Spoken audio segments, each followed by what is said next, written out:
Hello everyone, welcome back to our YouTube channel forward studies. My name is Shanu Alawat और आज हम आपके सामने फिर से हाजिर हैं हिंदी के 20 क्वेश्चंस को लेकर। जो हमने हिंदी की प्रीवियस ईयर क्वेश्चन पेपर्स की सीरीज शुरू की है उसमें आज हमारा डे 12 है, ठीक है। और आज हम लेकर आए हैं 2021 का पेपर, कॉमन पेपर, जो कि इवनिंग शिफ्ट का था कॉमर्स मेल के लिए, ठीक है। तो चलिए फटाफट से 20 क्वेश्चंस को डिस्कस करते हैं। पहला जो क्वेश्चन है उसके बारे में बात कर लेते हैं। उसके पहले अगर आप अभी तक चैनल पर नए हैं तो आप चैनल को सब्सक्राइब कर सकते हैं, क्योंकि ऐसी ही और वीडियोस हमारे चैनल पर अपलोड होती रहेंगी। तो हमसे जुड़े रहने के लिए चैनल को सब्सक्राइब कर लीजिए और बेल आइकन है उसको प्रेस कर लीजिए। चलिए देखते हैं पहले क्वेश्चन में क्या दिया गया है। निम्नलिखित में से शब्द के शुद्ध रूप यानी कि वर्तनी हमें ढूंढनी है। यहाँ से मासूमियत, मासूमियत, ये दोनों एक ही तरह से हैं। देखिए यहाँ पे जो है ह्रस्व उ और दीर्घ उ का डिफरेंस होगा, तो आप इसको इस तरह से चेंज कर सकते हैं, मासूमियत, मासूमियत। तो ये देखो आपको यहाँ पे मासूमियत पता होना चाहिए कि उसकी जो सही वर्तनी होती है वो क्या होती है, यानी कि पहला जो ऑप्शन है वो एकदम सही है। इसके लिए इस तरह से हम मासूमियत का जो शुद्ध रूप है उसको लिखते हैं। चलिए प्रश्न नंबर 2 में देखते हैं क्या पूछा गया है। निम्नलिखित में से लोकोक्ति खग ही जाने खग की भाषा का क्या अर्थ है। खग ही जाने खग की भाषा अगर आपने सुना है तो किस तरह से इसका प्रयोग किया जाता है। जैसे कि आप जिस चीज से संबंधित होते हैं आप उसी के बारे में अपनी जानकारी दे सकते हैं। जैसे आप इसके ऑप्शन देखते हैं, कोई काम अपने हाथ से करने पर ही ठीक होता है, किसी की शह पाकर ही आदमी अकड़ दिखाता है, सब अपने अपने संपर्क के लोगों का हाल जानते हैं, आज के समय में कोई किसी को नहीं समझता। बात तो सही है, लेकिन हम चलेंगे लोकोक्ति के अर्थ के हिसाब से, तो जो ऑप्शन नंबर 3 है वो सही है, यानी कि सब अपने अपने संपर्क के लोगों का हाल समझते हैं। खग ही जाने खग की भाषा का अर्थ आप इस तरह से निकाल सकते हैं कि आप जिस भी चीज से संबंधित हैं आप उसी के बारे में अपना विचार रख सकते हैं, ठीक है। तो चलिए प्रश्न नंबर 3 तो देख लेते हैं क्या पूछा है इसमें। प्रश्न नंबर 3 में अगर देखें तो पूछा गया है आपको, हेतु हेतु मत भविष्यत काल, हेतु हेतु मत भविष्य काल के बारे में पूछा गया है। गौरव कार्य कर चुका होगा, गौरव हाल ही में वीन से आया होगा, दोनों ही में डिपेंडेंसी दिखाई नहीं दे रही है, तो दोनों नहीं हो सकते आंसर। यदि गौरव खाएगा तो मोटा हो जाएगा, ये सही प्रतीत होता है। यदि गौरव दौड़ता तो रेस जीत जाता, ये भविष्य का नहीं है, तो जो ऑप्शन नंबर 3 है आपका वो एकदम सही हो जाएगा। इसके लिए प्रश्न का उत्तर हेतु हेतु मद भविष्य काल का जो उत्तर होगा वो होगा यदि गौरव खाएगा तो मोटा हो जाएगा, ठीक है। चलिए प्रश्न नंबर 4 में देखते हैं क्या पूछा गया है। निम्नलिखित में से किस वाक्य में विराम चिन्हों का प्रयोग सही नहीं किया गया है। तो किस में नहीं किया गया है देख लेते हैं एक बार। वह कॉलेज न जा सका क्योंकि बीमार था, सुरेश तुम यहीं ठहरो, आप संभवतः आगरा के निवासी हैं, हे भगवान दया करो। यहाँ से जो आपका उत्तर आएगा वो निकल के आता है प्रश्न नंबर 4 के लिए ऑप्शन नंबर 1, वह कॉलेज न जा सका क्योंकि बीमार था, ठीक है। तो यहाँ जो है आपका विराम चिन्हों का सही प्रयोग नहीं किया गया है। चलिए प्रश्न नंबर 5 में देख लेते हैं क्या है। निम्नलिखित में से सांझ, सांझ का क्या है विलोम शब्द ज्ञात कीजिए। गोधुली, असमय, संध्या, सवेरा, ये दोनों एक दूसरे के पर्यायवाची हो गए, असमय नहीं है तो क्या बचा सिर्फ गोधुली, ठीक है। तो यहाँ से जो आपका उत्तर होगा ये होता है ऑप्शन नंबर 1। चलिए प्रश्न नंबर 6 में देख लेते हैं क्या पूछा गया है। प्रश्न नंबर 6 आता है, इसमें पूछा है निम्नलिखित में से पक्षी आकाश में उड़ा, यानी कि पक्षी आकाश में उड़ा, इस वाक्य का सही भाववाचक क्या हो सकता है। ऑप्शन देखेंगे, पक्षी आकाश में उड़ते हैं, पक्षी द्वारा आकाश में उड़ा गया, सॉरी ये जुड़ा नहीं होगा, उड़ा गया, ठीक है। क्या पक्षी आकाश में उड़ते हैं, सामान्यतः आकाश में पक्षी उड़ते हैं, तो यहाँ से जो ऑप्शन नंबर 2 है वो सही हो जाता है, पक्षी द्वारा आकाश में उड़ा जाता है या पक्षी द्वारा आकाश में उड़ा गया, आपका उत्तर सही हो जाएगा। प्रश्न नंबर 7 में पूछा गया है, कौन सा शब्द ओस का पर्यायवाची नहीं है।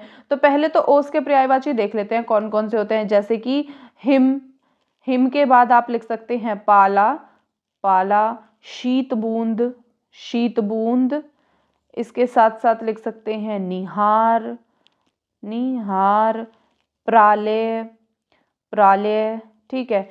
और मिहिका, मिहिका, मिहिका, या फिर रात्रि जल, रात्रि जल, इसके साथ साथ लिख सकते हैं आप शबनम, शबनम, और भी लिख सकते हैं, जैसे यहाँ से जो है तुषार, तुहिनकर्ण या फिर हिमशिखर। और जो यहाँ से ओस का पर्यायवाची नहीं है वो कौन सा है, सार में, यानी कि ऑप्शन नंबर 4 जो हो जाता है आपका सही उत्तर हो जाता है इसके लिए। तो ओस के पर्यायवाची यहाँ से कितने निकले हैं हमारे, हिमपाला, शीतबूंद, निहार, प्रालय, मेहका, रात्रि जल और शबनम। इसके साथ साथ 3 हमने यहाँ से लिए हैं, आप इनको अपनी नॉलेज में ऐड कर सकते हैं। तो जो चौथा था सार में वो नहीं है ओस का पर्यायवाची और वही इसका उत्तर भी है। चलिए प्रश्न नंबर 8 को देख लेते हैं क्या पूछा है इसमें। दिए गए वाक्यांश के लिए एक शब्द का चयन कीजिए। दिए गए वाक्यांश के लिए एक शब्द का चयन, और वाक्यांश है जो किसी व्यक्ति या वस्तु के प्रति क्या होता है, आसक्त होता है। क्या कहते हैं, अनुरक्त, अनिमेष, अप्रगल्भ या अनूढ़ा, अनूढ़ा। ठीक है, तो पहला जो ऑप्शन है वो सही हो जाएगा, अनुरक्त, यहाँ से इसका उत्तर निकल के आता है। चलिए प्रश्न नंबर 9 पर चलते हैं। निम्नलिखित में से कौन सा शब्द निश्चयवाचक सर्वनाम का उदाहरण है। बहुत ही आसान प्रश्न, यह, शायद, संभवतः या कदाचित, तीनों जो है अनिश्चय के लिए हमें प्रयोग में लाए जाते हैं, और जो पहला है यानी कि यह जो है वो निश्चयवाचक सर्वनाम का उदाहरण है। चलिए प्रश्न नंबर 10 की तरफ चलते हैं। क्या पूछा है, निम्नलिखित में से उस शब्द का चयन कीजिए जिनका दोनों वचनों में समान रूप रहता है, यानी कि आप उसे कैसे भी प्रयोग करें उसके लिए आपको उसके बहुवचन की जो आवश्यकता है वो नहीं पड़ती। ठीक है, प्रश्न नंबर 10 में क्या पूछा है, उस शब्द का चयन कीजिए जिसका दोनों वचनों में समान रूप रहता है। तो ऑप्शन क्या है, बाबा, रीति, चिड़िया या माता। अब देखो यहाँ से जो बाबा है इसका उत्तर होगा, क्योंकि जो रीति है इसका बहुवचन करेंगे रीतियां। ठीक है, रीतियां, चिड़िया से करेंगे चिड़िया, चिड़िया, और माता से माताएं। ठीक है, तो हमने क्या किया, इनके वचन बदले और इनको इस तरह से लिख के देख लिया, लेकिन जो बाबा है यानी कि ऑप्शन नंबर 1, उसको आप किसी भी मतलब दोनों वचनों में जब आप उसका प्रयोग करेंगे तो एक ही उसका जो शब्द है वो समान रहेगा। बाबा है तो वो बाबा ही रहेगा, उसका अर्थ मतलब उसका जो वचन होगा वो नहीं बदलेगा। समझ गए। चलिए प्रश्न नंबर 11 पर चलते हैं। यहाँ पूछा है सरल वाक्य। सरल वाक्य में के बारे में पूछा गया है कि कौन सा इसमें क्या है, सरल वाक्य है। अब बात करें इसके ऑप्शंस की, तो सुजाता ने माना कि दोष उसका है, राजकुमार ने भाई को मार डाली, तो ये तो वैसे ही गलत हो गया, और स्वयं राजा बन गया, नहीं। सुभाष ने टिकट लिया ताकि वह आगरा जा सके, सरल नहीं है। जल्दी न चलने पर पकड़े जाओगे, पकड़े जाओगे, तो ये जो आपका ऑप्शन है 4 ये एकदम सही है। सरल वाक्य में 4th ऑप्शन सही है। चलिए प्रश्न नंबर 12 देख लेते हैं। निम्नलिखित में से सनसनाहट में कौन सा प्रत्यय है, प्रत्यय कौन सा है, सना, अहत, सन या आहट। तो जो ऑप्शन 4 है आहट जो है, सनसन में क्या है, आहट क्या होता है, इसका प्रत्यय है। ठीक है, चलिए प्रश्न नंबर 13।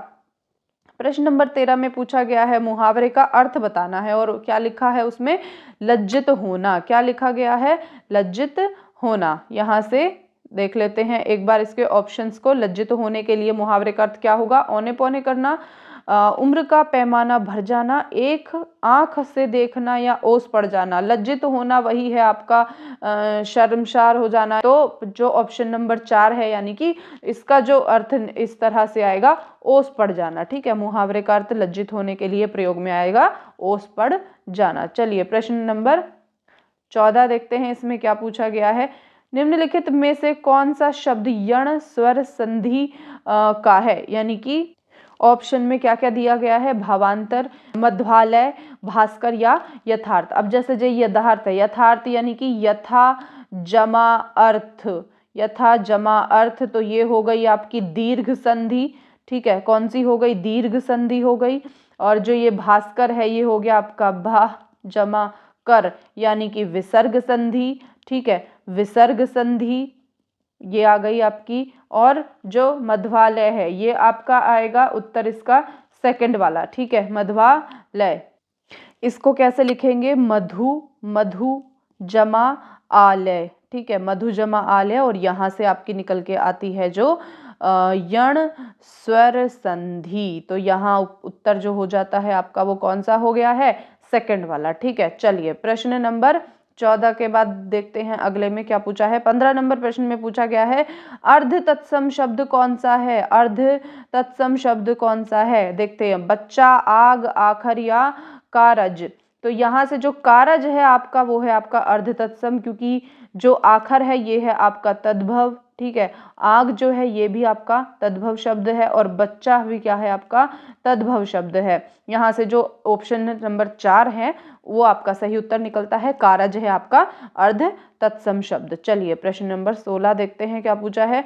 शब्दों में से स्त्रीलिंग शब्द ज्ञात कीजिए। क्यों जो हमें शब्द दिए गए हैं इनमें से स्त्रीलिंग शब्द कौन सा है। आप इनका प्रयोग करके देख सकते हैं, घी, गिरगिट, चीनी या प्राण, ठीक है। तो यहाँ से जो चीनी है आपका वो स्त्रीलिंग शब्द है, ठीक है। तो यहाँ से ऑप्शन नंबर 3 जो है आपका सही हो जाएगा, चीनी सही उत्तर हो जाएगा। चलिए प्रश्न नंबर 17 में क्या दिया गया है, दिए गए विलोम शब्द। विलोम शब्द देखना है किसका, हमें शब्द दिया है संक्षेप। संक्षेप के लिए क्या होता है विस्तार, असंक्षेप नहीं विस्तार होगा, ठीक है। संकीर्ण नहीं विक्षेप नहीं, तो ऑप्शन नंबर 2 17 नंबर क्वेश्चन का सही उत्तर है। चलो आगे चलते हैं। ये आपका आता है दिए गए वाक्य का संधि विच्छेद कीजिए। दिए गए वाक्य का संधि विच्छेद कीजिए। अब देखो कल्पांत, ठीक है, कल्पांत का संधि विच्छेद क्या होगा, कल्प, कल्प जमा अंत। तो यहाँ से जो उत्तर निकल के आएगा वो कौन सा होगा आपका कल्प जमा अंत, यानी कि 2 नंबर। चलिए प्रश्न नंबर 19 देख लेते हैं। 19 में क्या पूछा गया है, नेक्स्ट क्वेश्चन में विराम चिन्ह में से अर्ध विराम चिन्ह ज्ञात कीजिए। अर्ध विराम चिन्ह कौन सा होगा, अर्ध विराम है पहला ही है आपका, ये कोष्ठक हो गया, ये विस्मयादि बोधक और ये अल्प विराम। तो जो पहला है वो क्या हो गया आपका अर्ध विराम। चलिए प्रश्न नंबर 20 और आज की क्लास का आखिरी प्रश्न देख लेते हैं क्या पूछा है इसमें। वाक्य का काल ज्ञात कीजिए। अगर पैसे बचाए होते तो यह दिन नहीं देखना पड़ता। हम ऐसे क्वेश्चंस बार बार करते आ रहे हैं। हमने जो अभी तक हम 12 प्रैक्टिस सेट कर चुके हैं आज को मिला के, उसमें हमने ये ऐसे क्वेश्चन को कई बार देखा है। तो आप ये भी ध्यान में रख सकते हैं कि आपको किस टॉपिक को ज्यादा पढ़ना है ग्रामर पोर्शन के लिए। जैसे कि अब इसमें देखते हैं पूर्ण भूतकाल, संदिग्ध भूतकाल, अपूर्ण भूतकाल या हेतु हेतुमत। तो कौन सा हो जाएगा, वाक्य को देखते ही हमें समझ में आ रहा है कि जो 4th नंबर ऑप्शन है वो एकदम सही है। तो आज हमने यहाँ से 20 क्वेश्चंस को कंप्लीट किया है। तो अगर आपको वीडियो अच्छी लगी हो तो आप मुझे कमेंट सेक्शन में कमेंट करके ज़रूर बताइएगा वीडियो कैसी लगी है। इसके साथ साथ मैं पूरा कोशिश करूँगी कि जो इंग्लिश के क्वेश्चन है 20 क्वेश्चन उनकी भी एक सीरीज़ शुरू करूँ, क्योंकि आप लोगों में से काफ़ी सारे स्टूडेंट्स ने मुझे मैसेज किया है, कमेंट बॉक्स में कमेंट करके बोला है कि मैं इंग्लिश के भी क्वेश्चंस को अपलोड करना शुरू करूं। तो जितना जल्दी हो पाएगा मैं उनको भी अवेलेबल कराने की कोशिश करूंगी। तब तक आप अगर चैनल से पर नए हैं तो आप चैनल को सब्सक्राइब कर सकते हैं और शेयर कर सकते हैं। वीडियो को लाइक करिएगा अगर आपको वीडियो हेल्पफुल लगती है तो। इसके साथ साथ this is for today and thank you.